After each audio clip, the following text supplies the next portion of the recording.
The night of the Blood Moon Festival was supposed to be the happiest night of Ilara Moonfall's life. Silver lanterns floated across the clearing, glowing like fallen stars beneath the towering pine trees. Wolves from every rank gathered around the sacred stone circle, their laughter echoing through the cool mountain air. The scent of roasted meat, pine resin, and wildflowers drifted across the pack grounds, but Ilara's hands trembled. Tonight her mate would announce her. Tonight Alpha Ronan would claim her as his Luna. For 3 years she had waited.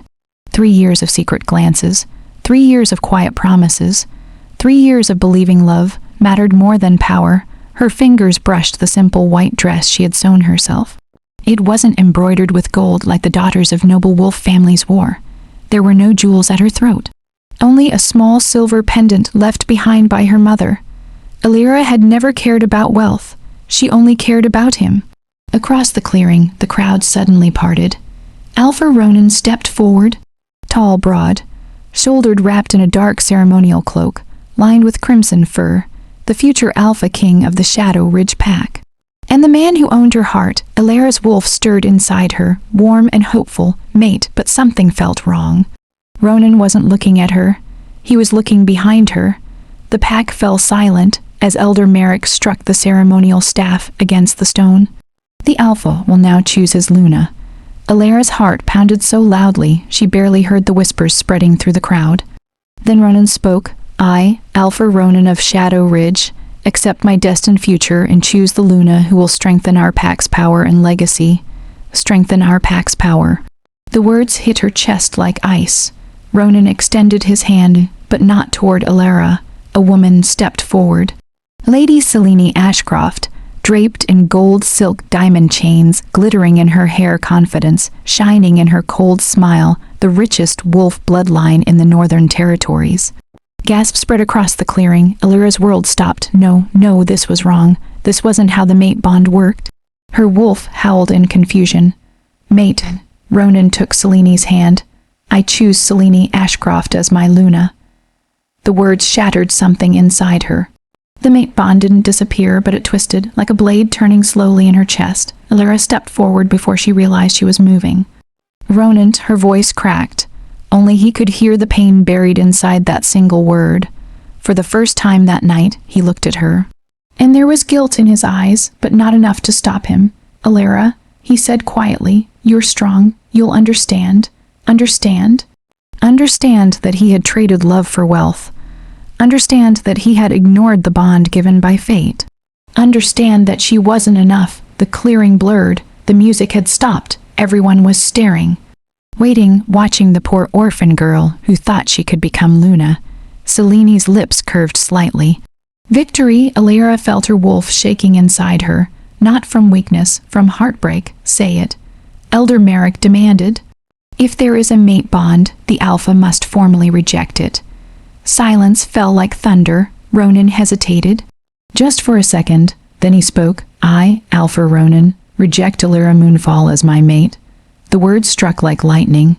Pain exploded through her chest. The mate bond snapped. Ilara dropped to her knees. A cry tore from her throat as her wolf howled in agony inside her mind. Every nerve burned. Every heartbeat cracked. The rejection felt like being torn apart from the inside. But worse than the pain was the silence that followed. No one moved. No one helped. Because this was pack law. And pack law favored power. When the pain finally faded, Ilara slowly stood. Tears blurred her vision, but she refused to let them fall. Not here, not in front of them, not in front of him. She lifted her chin, and something changed. The broken softness in her eyes hardened into quiet strength. I accept the rejection. Gasps echoed again. Most rejected wolves begged, cried, collapsed, but Ilara did none of those things. She simply turned and walked away. Behind her, the celebration resumed. Music returned, laughter followed. As if her heart had never shattered at all, the forest swallowed her. Moonlight filtered through the trees, painting silver patterns across the dark ground. The further she walked, the quieter the world became, until only one sound remained, her breathing. Shaky, uneven, breaking. Finally, she stopped beside a small river and collapsed. The tears came all at once. Hot, silent, endless, her wolf whimpered softly inside her mind. Wounded but alive. We weren't enough, Alara whispered. The river carried her reflection away in rippling silver waves. For a long time she sat there, until the wind shifted. A scent drifted through the air, dark, powerful, ancient. Her wolf suddenly went still, not afraid. Alert, watching, then footsteps, slow, controlled, deliberate. Alara froze. Someone was approaching. She quickly wiped her tears and stood, instinctively stepping back as a tall figure emerged from the shadows between the trees. He wore black, not ceremonial black, warrior black. A long coat moved with the wind behind him, and silver strands of hair caught the moonlight like frost. His face was partially hidden by shadow, but his presence was overwhelming, not alpha. Something deeper, something older, something dangerous. Golden eyes locked onto hers, and her wolf reacted instantly. Not with fear, but with shock. The stranger studied her for several silent seconds before speaking. Your mate rejected you. It wasn't a question. Alara stiffened. That's none of your concern. Instead of reacting, the man stepped closer. The air around him carried authority so heavy it felt like gravity. Alara Moonfall. Her breath caught. How do you know my name? A faint smile touched his lips. I know many things. Her instinct screamed that this man was not ordinary. Not a rogue, not a pack warrior. Something far beyond that. He looked at her carefully, as if measuring something invisible. Then he said the most unexpected words she had ever heard. Marry me. The world stopped. What? I need a Luna. Alara stared at him, certain she had misheard. You don't even know me. I know enough. The wind moved between them, carrying that strange, powerful scent again. Her wolf stirred, not in pain, not in confusion, but in curiosity. Still, Alara stepped back. I'm not a political tool for another alpha. His golden eyes darkened slightly. I am not an alpha. Something about the way he said it sent chills down her spine, because he sounded amused. Calm, certain as if alpha status was far beneath him, the stranger extended his hand. No ceremony, no politics, no pack games. His voice softened slightly. Only a contract. Alara hesitated. Her heart was still broken, her future gone. There was nothing waiting for her in Shadow Ridge anymore. No family, no rank, no purpose, just whispers. Just pity, just memories. Why me? She asked quietly. The stranger looked directly into her eyes. And for the first time, she saw something unexpected there. Respect, because you walked away without begging. Silence stretched between them. The river moved quietly beside them. The moon climbed higher, and fate shifted. Slowly, Alara placed her hand in his. The moment their skin touched, her wolf jolted awake. Not in pain, not in sorrow, but in recognition. Something ancient stirred deep inside her soul. Something powerful, something inevitable. The stranger's eyes flickered slightly as if he felt it too. But he said nothing. Instead, he closed his hand around hers. Then it settled. Alara took a breath. She didn't know his past. She didn't know his pack. She didn't even know his name. But she knew one thing. This choice would change everything. What she didn't know was that the man standing before her was not merely a powerful wolf. He was the ruler of them all, the Lycan King, and she had just agreed to become his bride. The stranger's kingdom. The journey began before sunrise. Mist rolled across the forest like drifting smoke, wrapping the towering trees in pale silver. Alara stood at the edge of the riverbank, clutching the small satchel that held everything she owned. 2 dresses, a worn cloak, her mother's pendant, and a contract marriage to a man whose name she still didn't know. The stranger stood several steps ahead, facing the forest as if listening to something distant. His posture was relaxed, yet every inch of him radiated controlled power. Alara studied him carefully now that the shock of last night had faded. Tall, broad-shouldered silver black hair falling loosely over his collar, a sharp jawline carved like stone. But it was his eyes that unsettled her most. Gold, not the common amber glow of a wolf, deeper, brighter, ancient, as if centuries lived behind them. Are you coming? He asked without turning. Alara blinked. You still haven't told me your name. A brief silence followed. Then he glanced back. Kale. Just Kale, no pack name, no title, nothing. That alone told her something was unusual. Among wolves, identity meant everything, yet he carried his like a secret. Alara stepped forward. Where are we going? To my territory. Simple. Direct, but not comforting. They began walking. At first, the path felt familiar. Pine forests, rocky slopes, narrow animal trails, but after several hours, something changed. The air grew heavier, the forest quieter. Even the wind seemed to move differently. Alara frowned. This isn't packland. Kale didn't respond. They continued deeper, then she noticed it. No territorial scent markers, no patrol signs, no distant howls. Nothing. It was unnatural. Every pack marked its borders. Every territory carried presence. But here, there was only silence. In power, her wolf stirred uneasily, not frightened but alert, watching, waiting, as if approaching something sacred. Or dangerous. After another hour, the trees suddenly opened. Alara stopped, her breath caught. Before them stood a massive stone structure rising from the mountainside. Not a pack house, not a fortress, something far grander.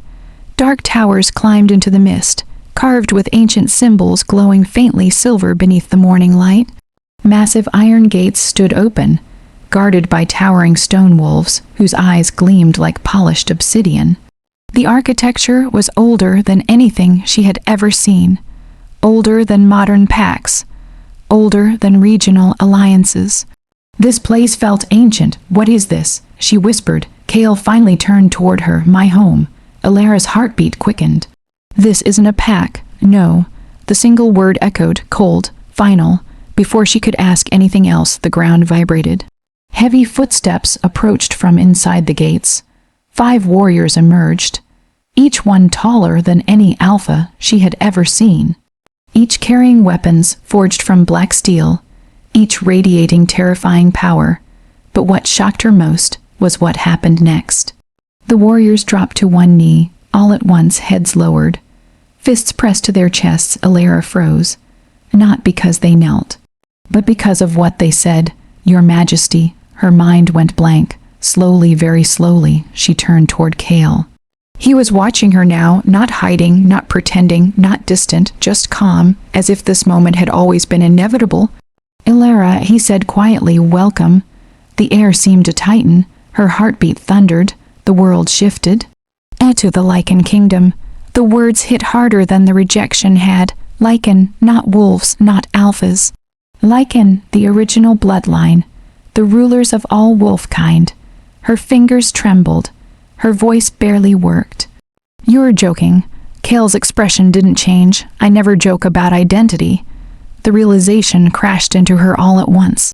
The power she had felt, the unnatural silence in the forest, the ancient symbols on the fortress, the warriors kneeling before him, and the golden eyes. Her stomach dropped. You're the Lycan King. Not a question, a stunned realization. Kale studied her carefully. Watching, measuring, waiting for fear, waiting for regret, waiting for rejection, but Alara did something unexpected. She laughed soft at first, then louder, not because it was funny, because it was unbelievable. Yesterday my mate rejected me for a rich Luna, she said, shaking her head. Today, I accidentally married the most powerful being in the wolf world. For the first time, Kale smiled. And the entire atmosphere shifted, warm, dangerous, magnetic. You're taking it well. Alara exhaled slowly. I think I'm still in shock. That's reasonable. The Lycan warriors exchanged subtle glances. None of them looked shocked. But all of them looked curious, very curious, because their king, who had refused marriage for over a century, had returned with a human, raised orphan wolf as his bride. Alara noticed their attention and suddenly became very aware of her simple dress, her worn cloak, her ordinary presence. I don't belong here, she whispered. Kale stepped closer, close enough that she could feel the heat of his body, the power of his aura, the steady calm in his voice. You belong wherever you choose to stand. Her wolf stirred again, not in fear, but in something softer, something warmer, something dangerously close to trust. Kale extended his hand again. Just like last night, but this time the meaning was different. Come, Luna. The title hit her chest unexpectedly. Not painful, not forced, but heavy, important, real. Alara hesitated only a second before placing her hand in his. The moment their fingers touched, a strange pulse moved between them, warm, electric, alive. Cale felt it too. His expression shifted for half a second, then disappeared, but Alara noticed something about their connection wasn't normal. Not a mate bond, not yet, but something was forming, something ancient, something neither of them fully understood. Inside the fortress, everything changed. The halls were enormous, carved from dark stone veined with glowing silver lines. Massive chandeliers made of crystal and moonsteel lit the corridors with soft white light. Ancient murals covered the walls, showing Lycans in battle, standing above kneeling alphas. History, power, dominance. Alara walked slowly beside Cale, absorbing everything. This place feels alive. It is, Cale replied. She glanced at him. What does that mean? But before he could answer, a sharp voice echoed from the upper staircase. So it's true. A woman stepped into view. Tall, elegant, dressed in deep crimson silk, her beauty was striking. But her eyes cold, calculating, dangerous. They moved slowly from Cale's to Alara and instantly hardened. You brought her here. The air turned tense. Alara felt it immediately. Not hostility from the guards. Not danger from the fortress, but something else. Something personal. Cale's voice dropped slightly. Yes, the woman descended the stairs gracefully, every step controlled, every movement precise. And who, she asked softly, is she? Cale didn't hesitate. My wife. Silence exploded across the hall. The woman stopped walking. For the first time, her expression cracked. Shock, then anger, then something darker, much darker. Her gaze locked onto Alara like a blade. Alara's wolf tensed instantly. Instinct screamed, danger. This woman was not just powerful.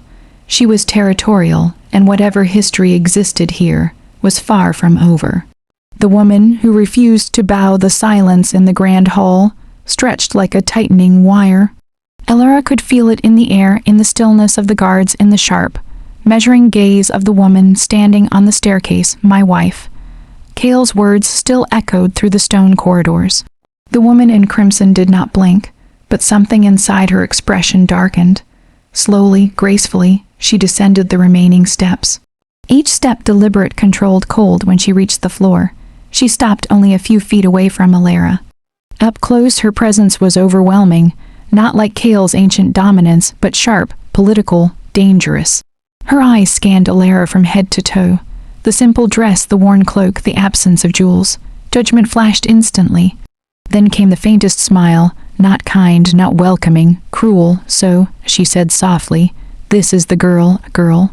Not Luna, not queen, just girl. Alara felt the insult, but remained still. She had already survived rejection. She had already walked away from humiliation. She would not break now. Cale's voice cut through the tension. Seraphine, the name carried warning. The woman Seraphine tilted her head slightly. Yes, your majesty. Her tone was respectful. But her eyes were not. Cale stepped forward, positioning himself slightly closer to Alara without making it obvious. A protective movement, small, intentional, but Seraphine noticed, Alara noticed, everyone noticed. This is Alara, Cale said calmly. Your queen. The word landed heavily. Queen. The guards lowered their heads slightly, not fully kneeling, but acknowledging. Seraphine did not move for 2 full seconds, 3. Then she bowed, but only barely. Welcome to the Lycan kingdom. Her voice was smooth, perfect, controlled, but beneath it lived something sharp enough to draw blood. Alara gave a small nod, thank you. Their eyes locked, and in that moment Alara understood something important. Seraphine wasn't shocked because Cale married. She was angry because he hadn't married her. The truth begins to surface. Cale turned slightly toward Alara. I'll have your chambers prepared. Before she could respond, Seraphine spoke again. That won't be necessary. The words were polite. But the interruption was not. Cale's eyes sharpened slightly. Seraphine continued calmly. The queen's chambers have remained sealed for over a century. Alara blinked.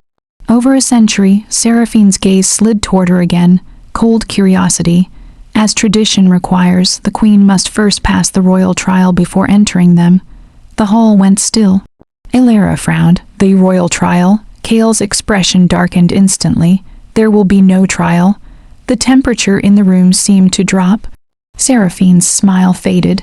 Every queen in Lycan history has completed it. Alara is not every queen. The power in Kale's voice vibrated through the stone floor. Alara felt it in her chest, strong, protective, final, but Seraphine did not back down, her eyes sharpened. Tradition protects the throne. Kale stepped forward. Now the warning was unmistakable. I protect the throne. Silence. Heavy, dangerous, Alara sensed something deeper happening beneath the conversation. This wasn't about tradition. This was about authority, control, position. Seraphine held Kale's gaze for several seconds, then slowly she stepped back and bowed again, this time properly, as you command, your majesty. But when she straightened, her eyes moved to Alara, and the message inside them was clear. This is not over. A kingdom that watches minutes later. Kale guided Alara through the massive corridors of the fortress. But Alara's mind was still spinning. Okay, she said quietly, I need answers. Kale glanced at her. About which part? All of it. He didn't respond immediately. Instead, he led her onto a large open balcony overlooking the mountains. The view stole her breath. Endless peaks stretched into the distance, covered in silver mist. Far below, massive forests rolled like dark waves beneath the rising sun. It felt like standing above the world. This kingdom, Alara whispered. Kale leaned lightly against the stone railing. The Lycan kingdom exists above pack law. She turned toward him. What does that mean? It means alphas rule wolves. His golden eyes met hers. But Lycans rule alphas. The words settled slowly. He wasn't boasting. He was stating fact, reality. Power, and suddenly everything made sense. Why the warriors knelt, why the fortress felt ancient, why the air itself seemed heavier here. Alara looked down at her hands. Still slightly trembling. I was rejected yesterday. Her voice softened. And today, I'm apparently queen of the most powerful kingdom in existence. Kale watched her carefully. You can leave. She looked up. What? If this life is not what you want, he said calmly, I will not force it. The words surprised her. Because they were sincere, no pressure, no command, no control, just choice. And for the first time since the rejection, Alara felt something unfamiliar. Safety. She studied him carefully. This man, this Lycan King, had nothing to gain from kindness, yet he offered it anyway. Why did you really choose me? She asked quietly. Kale didn't answer immediately. The wind moved between them. Then you didn't beg. The same answer as before, but this time there was more behind it. Respect. Understanding, recognition. Alara exhaled slowly, then gave a small smile. Well, I already agreed to the marriage. Kale's eyes softened slightly. Yes, and I don't run from new beginnings. Something flickered in his gaze, approval, maybe even relief. Alara stepped closer to the balcony edge, looking out across the vast kingdom. Then she said softly, Looks like I'm staying. The storm that begins but inside the fortress, Seraphine, stood in the shadows of the upper corridor, watching from afar. Her expression was no longer controlled, no longer polite. It was cold, sharp, calculating. A servant approached carefully. My lady, shall we prepare the queen's chambers? Seraphine's lips curved slowly. Yes. Her voice dropped to a whisper. Prepare them, a pause, then, and inform the council. The servant hesitated. The council. Seraphine's eyes darkened. If she wants to become queen, a slow, dangerous smile appeared. She will face the trial. Far away on the balcony, Alara suddenly felt a cold breeze brush across her skin. Her wolf stirred uneasily, not from fear, but from instinct, because somewhere deep inside the Lycan kingdom, plans were already being made. And not all of them welcomed their new queen.